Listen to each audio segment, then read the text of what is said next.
This podcast is sponsored by nobody. Hey dudes, this is Miss Misery of Movie Massacre, and you're listening to Tommy Throwback Kovac on Splat from the Past. Tommy will come anywhere. Hey dudes, welcome to Splat from the Past, the only 80s themed horror and sci-fi show where things could get totally radical. Now today, I will be welcoming a legendary horror hostess with the mostest, and I am talking about Karen Scioli, who played Stella, the man-eater from Manayunk from Saturday Night Dead. Those of you who grew up in Philly know exactly what I'm talking about. She was a horror hostess on that show from 1984 to 1990, and we're going to talk today about creature feature horror films and her history on the show and what she did afterwards and what she's doing now. And I can't wait. She was, in my opinion, the most gorgeous of any horror host there ever was. And to me, she was more gorgeous than Elvira. And we're going to talk about her journey, and I cannot wait. Lisa Everett's, who's the host of Ninja Pop podcast, had her on her show about a year or so ago, and I thought it would be great to interview her as well. So yeah, here is my interview with Karen Scioli.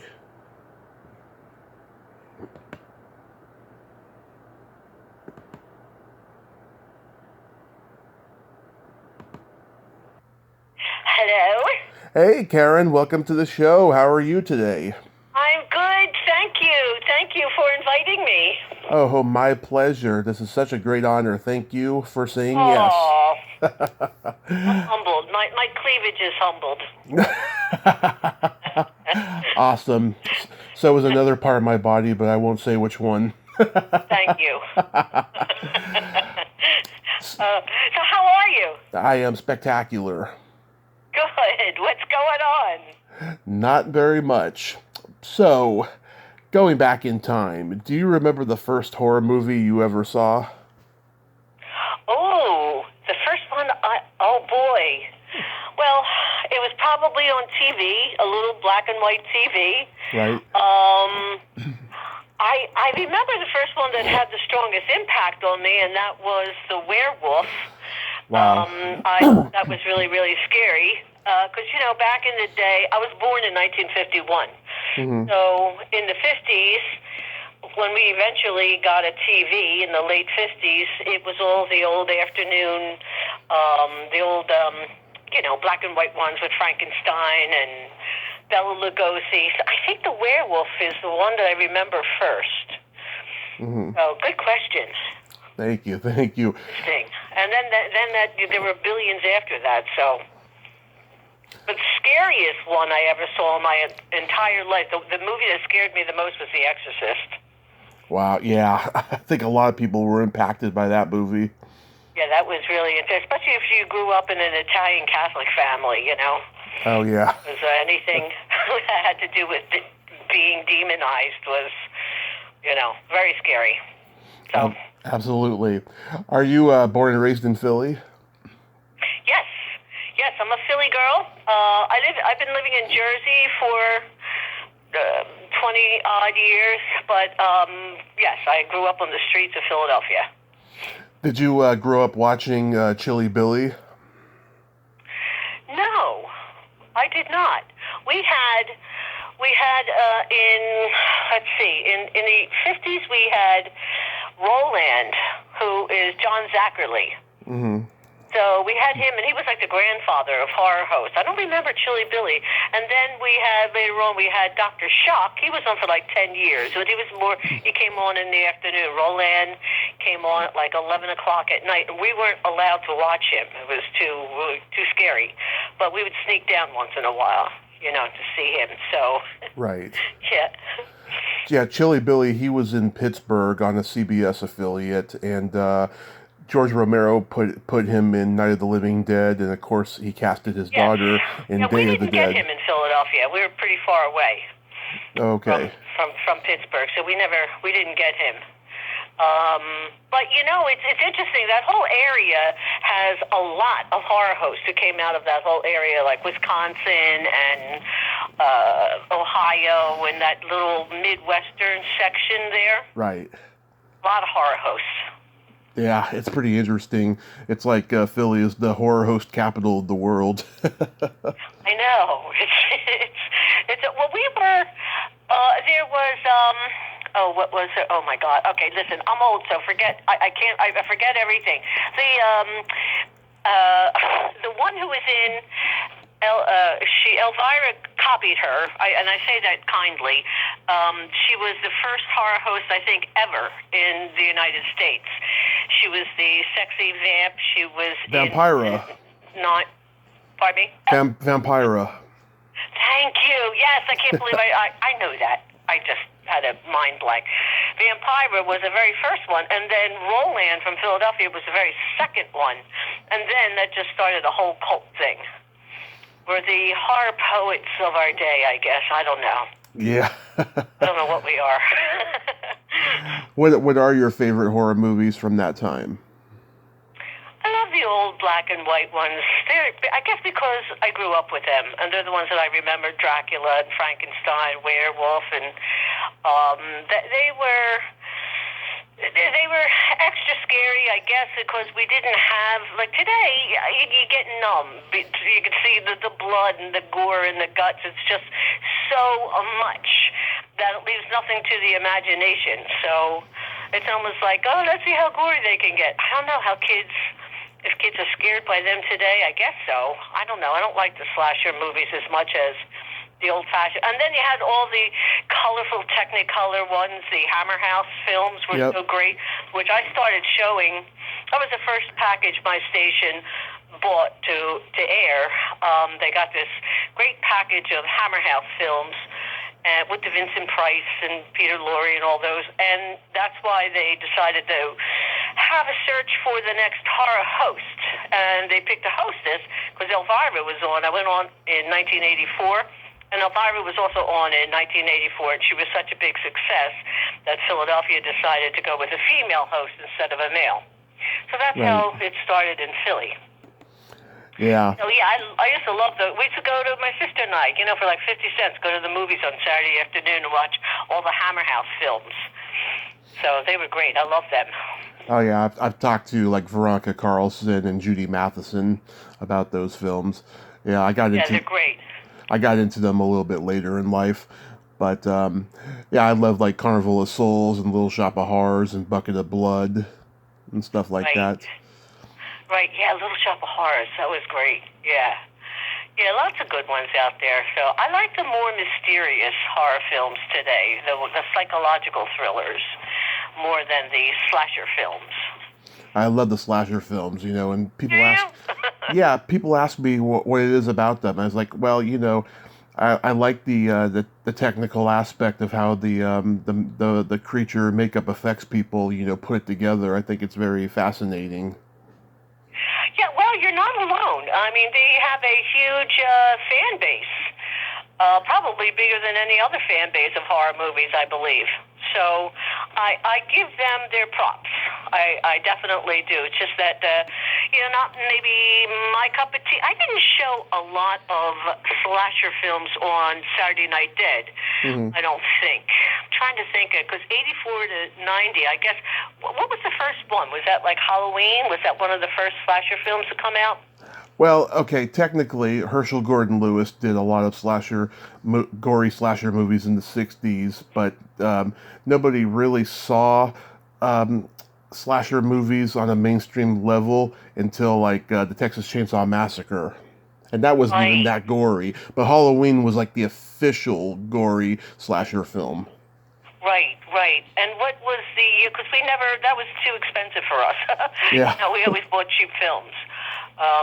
Well, we did show Werewolf in London, and that was a big deal. Oh, my God, we got Werewolf in London. That's such a big film. So, but other than that, everything was all those wonderfully quirky movies that true horror fans used to love that you didn't see that much, like The Incredible Two-Headed Transplant and all those weird ones. Yeah, I'm born and raised in San Francisco, and before I was born, my parents, had Bob Wilkins and John Stanley on Creature Features, and by the time I was old enough, it was Gilbert Gottfried, Rhonda Shear on USA Up All Night, and Joe Bob Briggs, and they weren't showing the old black and white Creature Features films because the networks became so corporate by that point. They were showing all the current ones. Current Right. horror movies. So, like, my early reference for, like, the creature feature style horror films was, like, it'd be on, like, 2 a.m. on a PBS affiliate, on a Saturday night or something, like, Yes. Oh, that's the beauty of them. Right. Oh, I love all that stuff. It was it's such I assume that you may have seen American Scary, the documentary. I haven't seen it yet, no, but I know about it. Yeah, I think somebody from San Francisco is featured in some. What was the name of the host that you had in San Francisco? It was either Bob Wilkins or John Stanley. Yeah, I think they were in the. But the point was that they made this. The filmmakers traveled the country in their car to interview horror hosts all over the country because they saw it as this unique, very American, folky type of genre that Right. is very American, and so they did this whole thing about. And it's true. I think when you're a kid, when you grow up, whoever your horror host or hostess was, they definitely stay with you.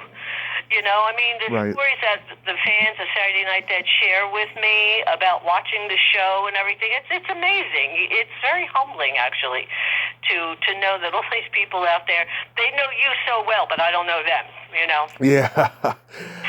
Which is probably a good thing. In some cases, yeah, it can be. Did you grow up wanting to be in show business? Oh yes, I always wanted to be in show business. I was a natural actress I used to like to make people laugh. So I saw that you did stand-up comedy. Yep. I was doing stand-up comedy when I got to part of Stella in Saturday Night Dead. I was living in New York. My husband and I, we lived in L.A. for a year, and then we lived in New York for 7 years. And I was just getting started with doing stand-up comedy, which is the hardest thing to do, I thought, Uh-huh. And my mom cut out a little article from the Philadelphia Inquirer and mailed it to me and said, "You got to come down for this audition." And I said, "Okay." So I went down for the audition like an actress, I studied theater in New York. I did Shakespeare and Chekhov, and also I had some classical training, and I did everything, really, Yeah. But it was always comedy that I was drawn to, and I think I got the part of Stella mainly because they wanted someone who could write, or at least would write the shows. I had no idea that I'd have to write all the shows when I got the part. I don't know what I was thinking, but yeah. So 141 shows later, I wrote them all. That was the challenge. Who are the other comedians that you saw when you started? Oh, I was very lucky because Philly had a club called Grandma Minnie, and it was the first comedy club in Philadelphia, I want to say 1975, and I was doing musical comedy with a partner of mine, my friend Pat, and we would write funny songs and you'd go and do them. We were really good, too. We were called Processed American Cheese. Mm-hmm. We were very campy, and Bette Midler was doing the baths at that time. It was that type of atmosphere. Anyway, the club on weekends, the owner would bring down New York comedians, and I would get to be the MC or open or something like that, do... I wouldn't do a set, but I would MC the show. And we had everybody. We had David Letterman, Michael Keaton was doing stand-up. Yep. They all came down to do, so it was great. We got to work with all these, and they were all great guys, they're just coming down and working, and so many of them became so famous. So I was lucky that way. But I got to get out there and do stand-up with the with the best of them. And then I did stand up in New York a little bit, but that's a different story. You're lucky if you get on at 1 o'clock in the morning at Catch a Rising Star or the Improv or something. But that's what you do, right? Right. Let's see. The only other comedians I can think of from Philly are Bob Saget and Tom. Bob Saget, he was real big at the Grandma Mini. And Tom Wilson, who played Biff in Back to the Future. Right. I don't remember Tom Wilson. He probably came after you, but yeah. Did you get to open up for anybody famous? Well, Henny Youngman, Henny Youngman and Tiny Tim, I got to open for, which was very strange. Yeah. Yeah, both of them were very strange. Not in the same night either. They were the headliners, So it was very unusual, but it was great. I mean, they're legends. So Tiny Tim was the oddest. I have to say, he was very strange, very sweet, but weird. Germaphobe. Yeah. And everything. It was like you couldn't touch him or you couldn't sit real close to him. Now he'd be happy today, fitting right in, I heard he used to take 3 showers a day or something like that. Yeah.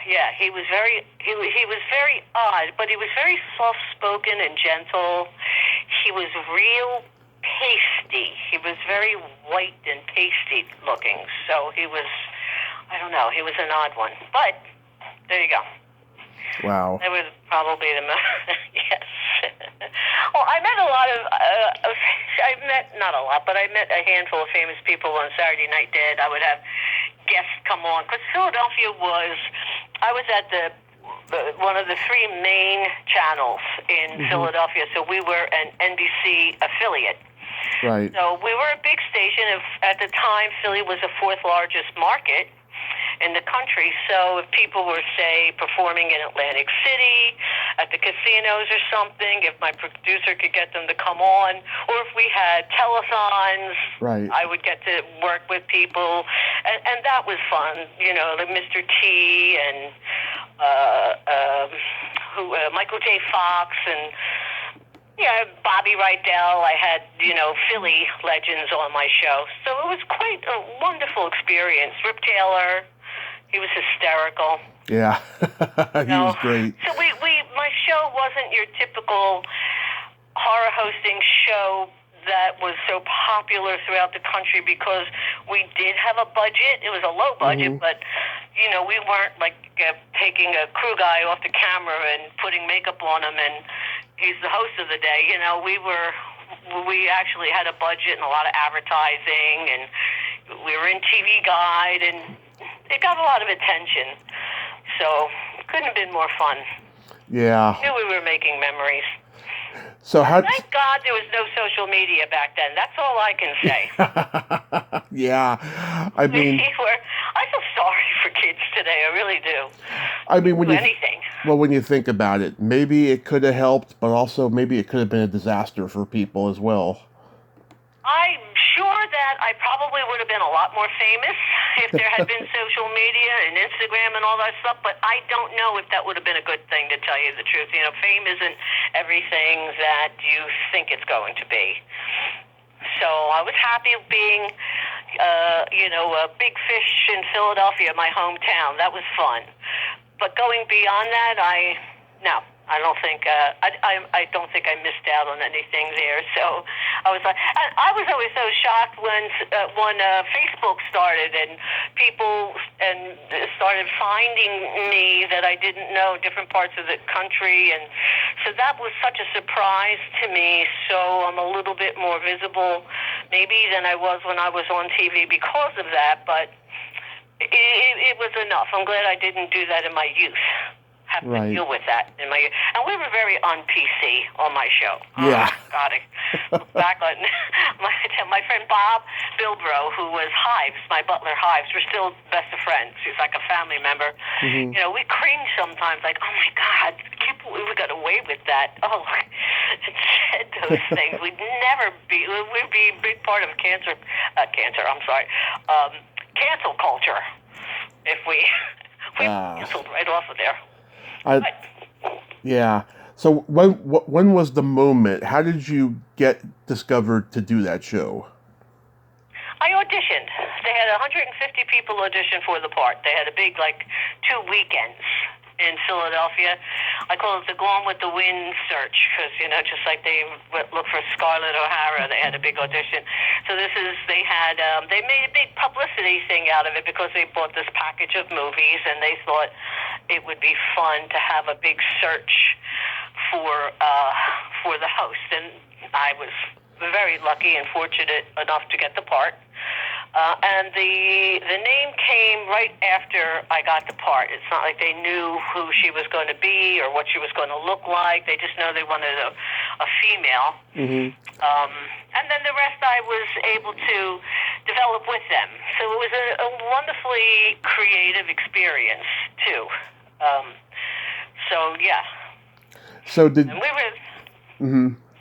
So was Stella your creation, or did they pre-write it and that told you to do it? No, it was all pretty much. I created it in the beginning along with the first producer. I had 3 over the 6 years, but the first one. But he really leaned on me to help with the creative process because I was writing comedy. And believe me, it was very challenging and. Talk about discipline as a writer when you can't say, I can't think of anything this week. You're going on the air. You have to think of something. And our shows were about a half hour. Mm-hmm. If you took the movie out and put our shows together, they ran about a half hour. So in the beginning, I went to the audition, I got a call back. And at the call back, they handed out scripts. They're like, here, read this. And the script was what I wrote for my first audition. Right. And they were handing it out. I said, hey, this is my material. And he said, well, you should be honored. I said, well, I will be if I get the part. Yeah. If I don't get the part, I'm not honored. So I got the hint right then. They're like, okay, I think they like me.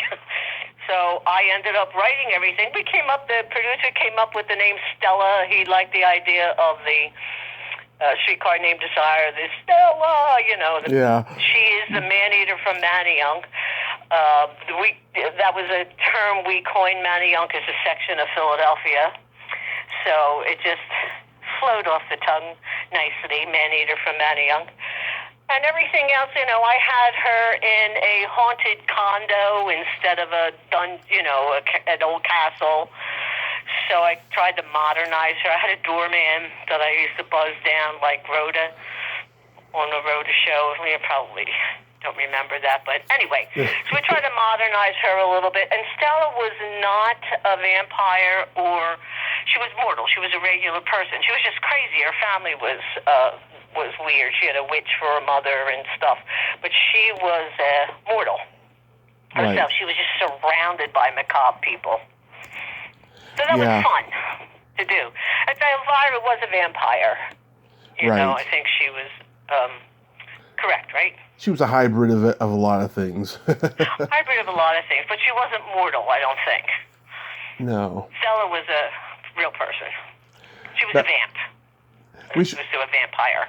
We should also note, too, back then, networks would use the horror host aesthetic as a way of garnering ratings, but nowadays, anybody can start their own horror hosting show on the internet.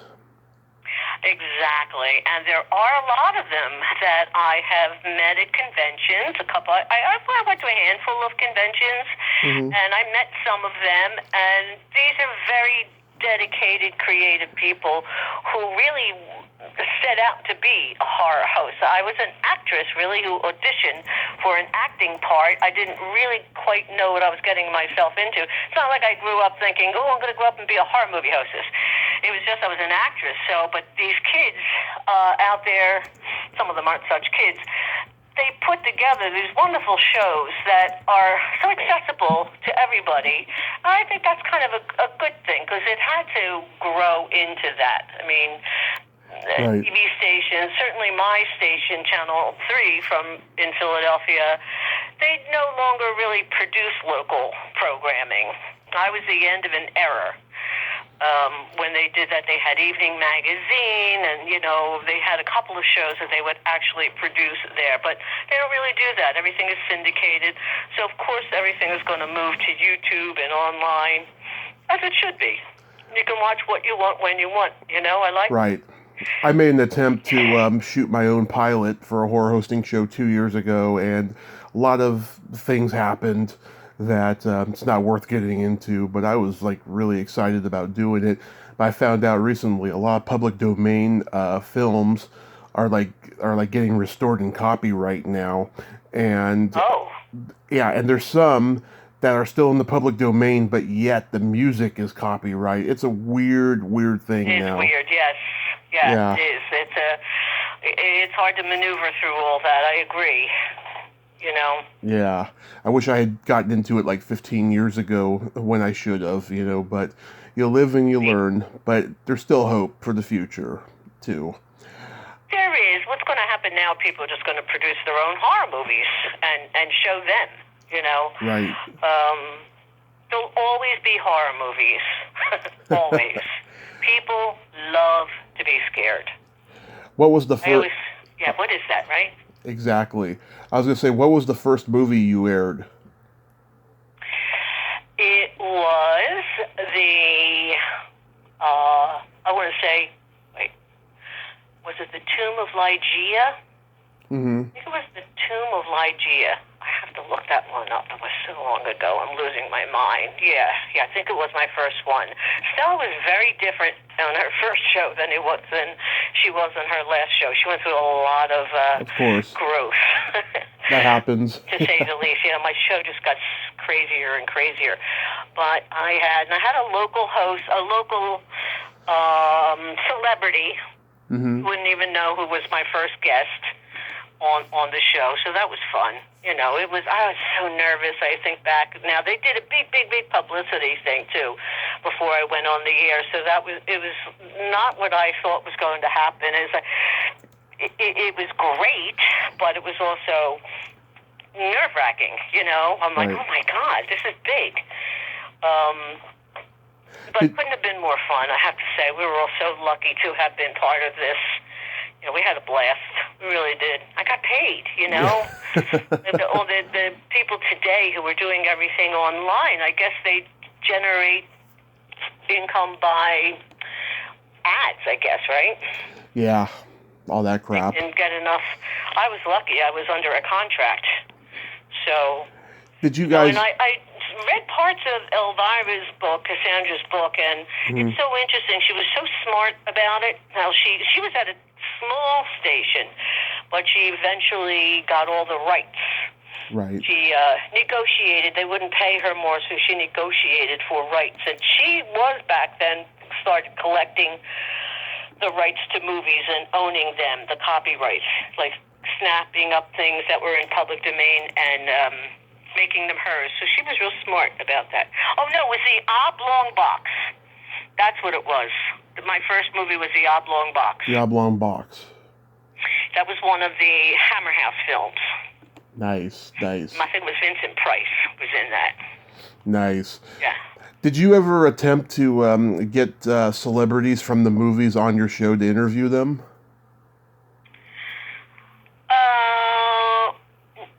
No, I don't think we ever did. I think we may have tried to get Vincent Price at one time because he did something in Philly. Right.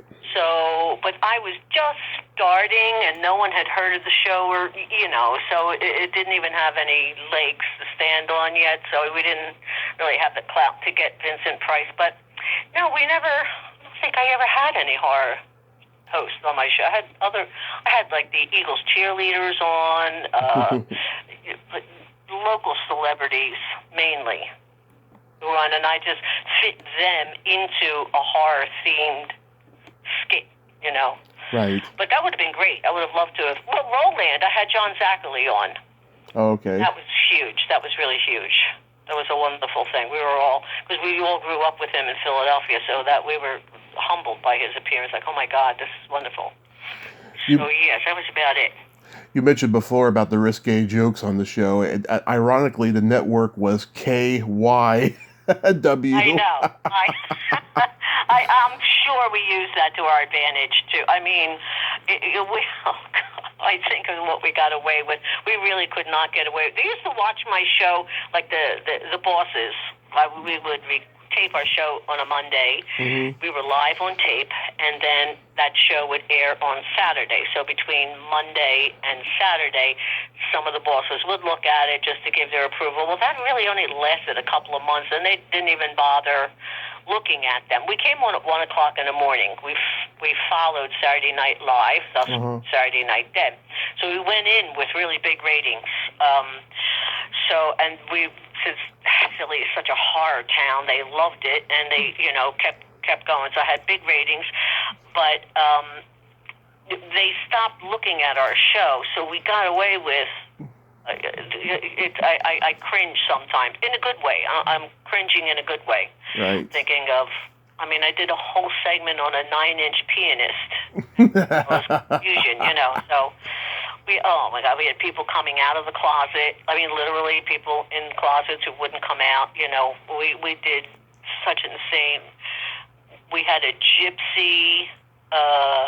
We had a gypsy camp where we were all gay gypsies. Oh my God, it was insane. Yeah, I'm not offended by any of that. Nobody was back then either, I have to say.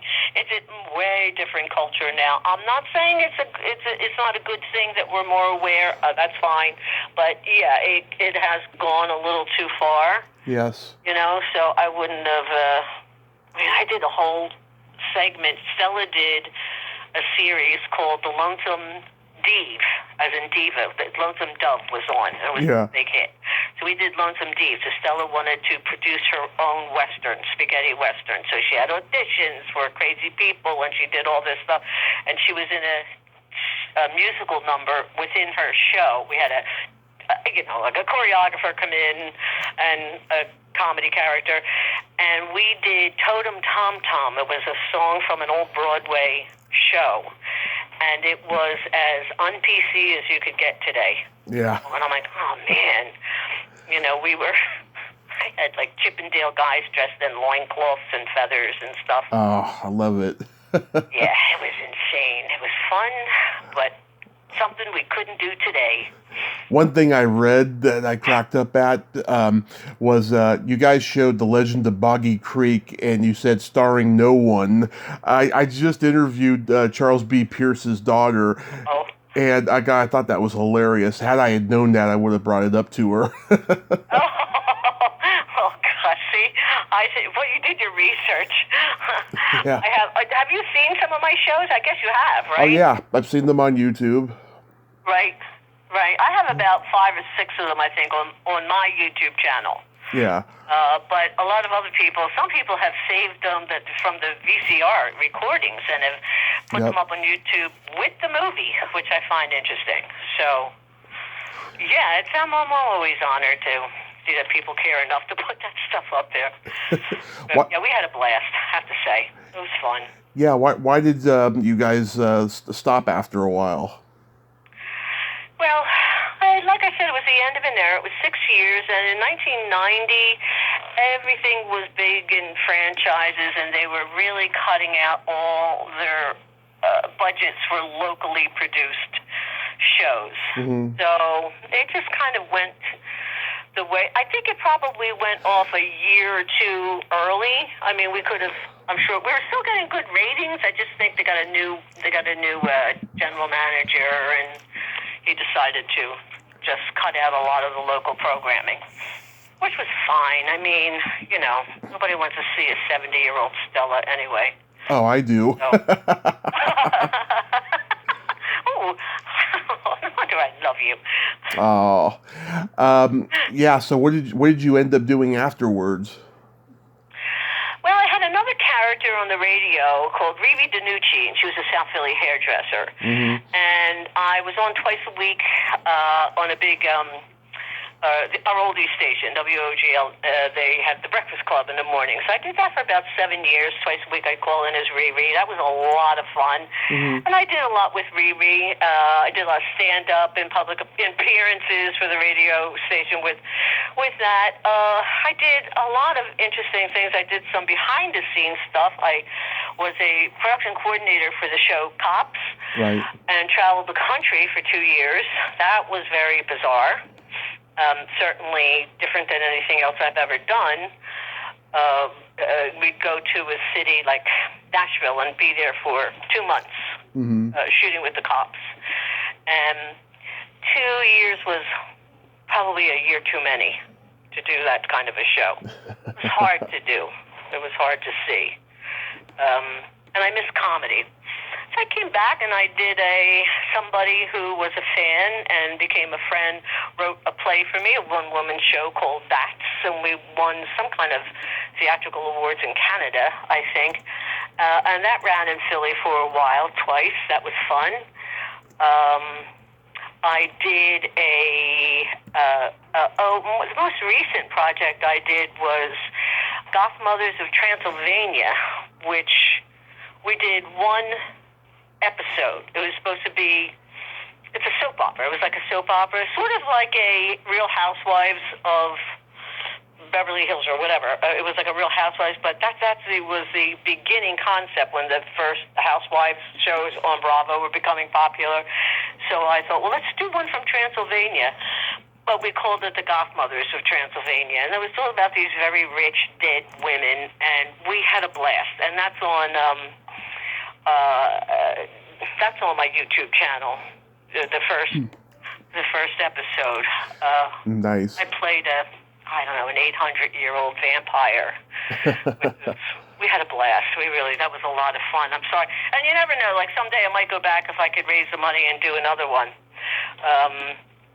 But it was I knew all these people in the production business and studios, so I was so lucky that we got to play like that and have this big, everybody wanted to come out. Everybody wants to come out and play, especially when it comes to the creative process. If they have the time, they're going to be there for it. Well, you know what it's like. You're such a creative person yourself. It's not about anything except the process, really, in the end. Am I correct? Exactly. It's all about the creative process, and it's about, treating other people respectfully and helping other people as well. Yes, exactly. And playing with everyone, if it was about the fame and fortune, then we probably wouldn't have as many creative people as we do. And you can't count on it being like, I'm not doing it for the fame and the fortune. You think like, oh, it'd be great if this would make money. We all would love to. We all should be able to make money from our creativity, because after all, I can't say enough about how important that is. I teach now. I have my own theater company called Encore Senior Theater Company in the town where I live. It's sponsored by the borough.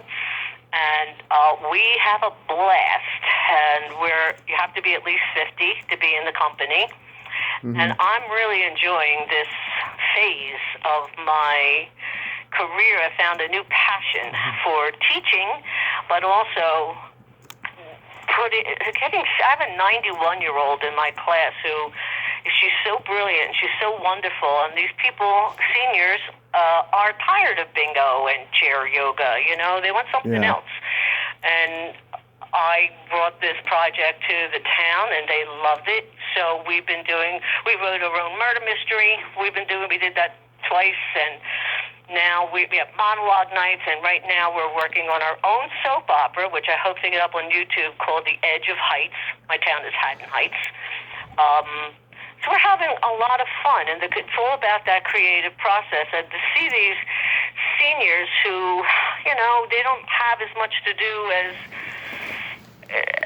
they want, really, and certainly nothing like this. They're acting, and they feel like stars, and they are stars, There's nothing like the creative process. There isn't. I saw you, I see you had a couple small parts in movies like Postcards from Paradise Park. Yeah, that was wonderful. That was a wonderful experience. It was funny, I was doing the show Bats in Philly when I got an audition for that. So I was shocked that I got the part. And the people, the director, Kurt Crane, and his wife, Zenta, became such good friends. I ended up working for them for 10 years as their production coordinator. And they have a film. They made a lot of commercials, a lot of NASCAR stuff and all. And, there was a time when I just didn't feel like being ambitious anymore. So I was thrilled to have such an interesting job for so long, and I remained friends. Zenta's my best friend, so it changed my life in a good way. And then I got back into the creative process. I went through a grieving period for about 10 years after my mom died. It was hard. It was really hard. So I was glad to have a safe place and a soft spot to fall and not have to worry about getting out there and pushing, Right. Now I'm back and in the creative world, because you can't stay away from it. If you're a creative person, you have to live, I believe you have to continue that, no matter what it is, on what level. Right. You have to continue. I agree. Also, Apocalypse Kiss, which had a lot of horror legends like Michael Berryman and Tom Atkins and Lloyd Kaufman, and another guest of mine. That was great. I love that. I had a cameo in that. So that was a lot of fun. The heroine of it, Carmela Hazlitt, she is Roxy. She's an online horror host. Right. Roxy's House of Horrors or something. Oh my God. Okay, I don't know.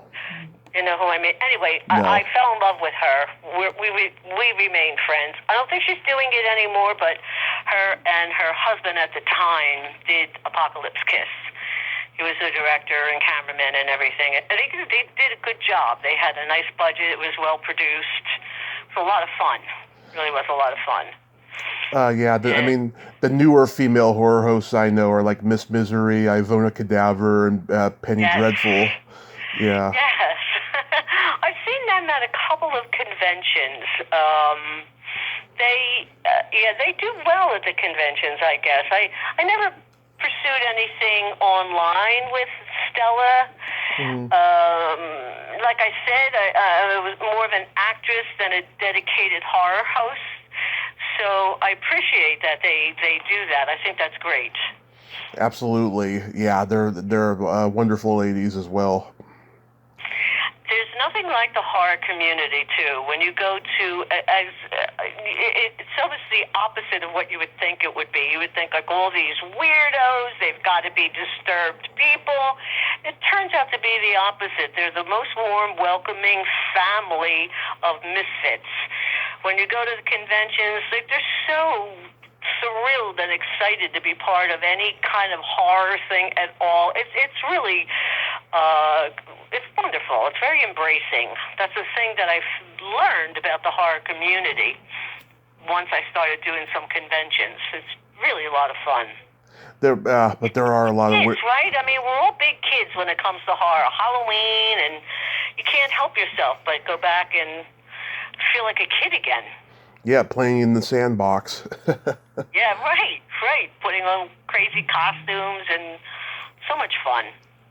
There's an innocence about it which seems contradictory to the genre, but yeah, I do believe there is an innocence to it. So, yeah, crazy. Tell me about Goth Mothers of Transylvania. Well, there were. It was a labor of love, but a big labor of love. And I wrote it with my partner at the time, Glenn Davish, who was many characters on Saturday Night Dead. He was also a big producer in New York. He was a producer on The View for 5 years, and also the funniest guy in the world. And together we decided I decided I wanted to do this project. I figured maybe I will do something online. And Glenn wrote it with me, and we put it together, and it takes place in the foothills of Transylvania. And it's like a soap opera. You go into the everyday lives. One of the women, it's all women.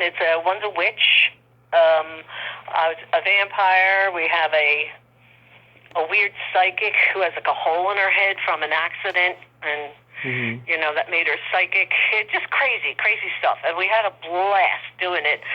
There's a wonderful studio in New Jersey called Hill Studio. They've done lots of movies there.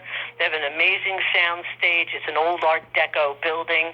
And we were able to shoot there. All I had to do is pay the electricity and feed the crew, which cost lots of money to feed the crew, but it was worth it. And we got to play with, fire and, burning people on stakes and all. It was wonderful. It was really a lot of fun. I'm very critical when I look at it now. I'm like, oh, I'd like to go back and do it again and do it this differently. But it was a well-produced. My husband's an editor. He's a film editor. And a film TV editor. So thank God for that. I didn't have to pay for editing. A great, you can take a peek at it at my YouTube channel, Karen Scioli. I'll take a look at it. See it. Again, it's something that I would love to go back and redo it or continue it because we got a certain amount of attention. I got some that I didn't expect, like some teenagers in California became avid fans and started copying some of our characters. We had a Bummy the Mummy. They loved her. And so you never know who you're going to reach out to and whose life you're going to make more fun. So, yeah, Godmothers was fun. Maybe I will do some more in the future. We should also note you were inducted in the Horror Hall of Fame. I was. How was that? It was such an honor. I was inducted the same time that Elvira was, so that's how I met her. That's where I met her. I met Elvira. We were inducted the same year in Columbus, Ohio. That was really a lot of fun, too, and such an honor. Like, who knew there was a Horror Host Hall of Fame? Didn't even know. Yeah. But now I'm in it, so. That's so awesome. So there's this secret silly game that I like to play with guests. This is a series of silly slumber party questions. No win or lose, just pure fun. And how it works is I ask you the question, you answer it, and then you ask me the exact same question and I answer it. Okay. And you can comment on answers. Karen, are you ticklish? Yes. Are you ticklish? I'm very ticklish. I've been known to hit people in the groin. I'm so ticklish. Where is your most ticklish spot? The soles of my feet or around my belly button. Okay, around your belly. So you have a sensitive belly button. Interesting. I do. Okay. What's your favorite part of the body? It could be anything. My body or in general? In general. This part of the body. I'm going to have to go with the eyes. That's a popular one. Yeah, the eyes tell everything, right? The windows to our soul. What's your favorite body part? The belly button. Well, of course, I should have known that. Yeah. I was going to say cleavage, but, my cleavage is haunted and gives me issues. It's insured by Floyd's of Camden. It's a big thing. So I would say that other people, my cleavage would be their favorite part of my body, but me, eyes. And yours is the belly button. Do you have an innie or an outie? I have a very deep innie. Okay, thank you for sharing that with me. What color are your toenails painted? Ooh, they're like a bronzy metallic right now. What color are your toenails painted right now? I had them lavender for a couple of weeks, but I took it off recently. Just going to go nude for right now. Aren't you ready for Halloween to do black or something? Or black or orange? Maybe. Deep purple? Maybe. I hadn't thought about that. All right, lavender, though. Okay. What would you say is your best personality trait? My best personality trait. I want to say my sense of humor, but I would like to think of my best trait as being compassionate. I agree. You are very compassionate. Oh. What about you? What's your best personality trait? I have this wonderful balance of having empathy, but also having no filter. What was the first part? You have a wonderful balance of having empathy and no filter. And no filter. Right. I really like people with no filters. Yeah, we're a very wonderful breed. Yeah, exactly. We need more. Well, maybe we have too many of them right now, I guess. But no, I don't mind people like you who don't have filters. Mm-hmm. And then there's other people who don't have filters. You want to shut the hell up already, Exactly. But I don't see that in you. Oh, thank you. And then my favorite question, is there a stinky smell that just makes you gag?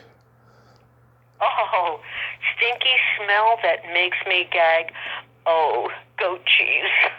I can't get it past my nose. Sorry. I know it's very popular, but nope. What about you? What's your stinky smell? Either farts or feet. Yeah, feet are my second, I would say. Yeah. I ski feet. I have a thing with feet. I hate feet. And every time I look at a magazine, they have these beautiful architectural houses, and the rich, thin family is sitting in there, and they're always barefoot. I'm like, well, put on some shoes. I don't want to see your feet. I don't like feet. I can imagine. Right. I did a foot fetish show on Saturday Night Dead one time, too. I did a whole show about foot fetish. Really? Weird. Yeah, it was weird. Really weird. Somebody was writing to me who was a foot fetisher, so we decided to do a show around it. I got some weird letters over the years. A lot of prisoners wrote to me. Yeah, I'm sure. Stella was popular in Cell Block H, you know. I got a couple jokes for you. Yes. You know the difference between a golf ball and a G-spot? No, I should, but no. A man rather spend 20 minutes looking for a golf ball. Very good. Good and true, but very good. Yeah. What do you call a boy that doesn't masturbate? I don't know what. A liar. Oh, gosh. Is this part of your routine? I mean, it's part of the show's routine, yes, but no. I never do my onstage jokes on the podcast because I don't want anyone to steal them. Oh, yeah, there are thieves out there. That's true. Oh, yeah. You got another one? Let's see. I'm trying to think.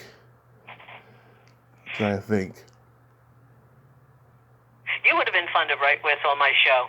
Really? Because you kind of get it, you know. You've got that, like, tongue-in-cheek thing going on, no filter, you don't give a shit, you know. Exactly. Oh, here's one. What did the elephant say to the naked man? What did the elephant say to the naked man? I don't know. What happened to your trunk? I don't know. Man, how can you breathe through that thing? There you go. I knew it had to do with his penis. I just knew. Right.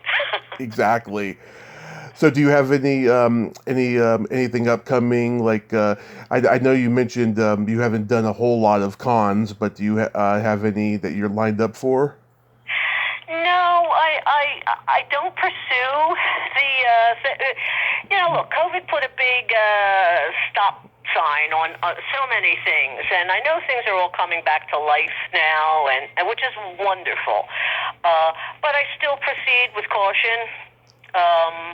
And going out I just did a big event in Manayunk, Stella's stomping grounds. They had a wonderful big gay pride in October fundraiser in Manayunk, and the whole town celebrates. It's like 3 days, and I was so honored they asked me to come in on Saturday, and I signed some autographs and helped. It was wonderful, and I have to say it's the first time I've been in such a large crowd like that, and most people were not wearing masks, and I'm triple vaxxed, so I'm not so worried.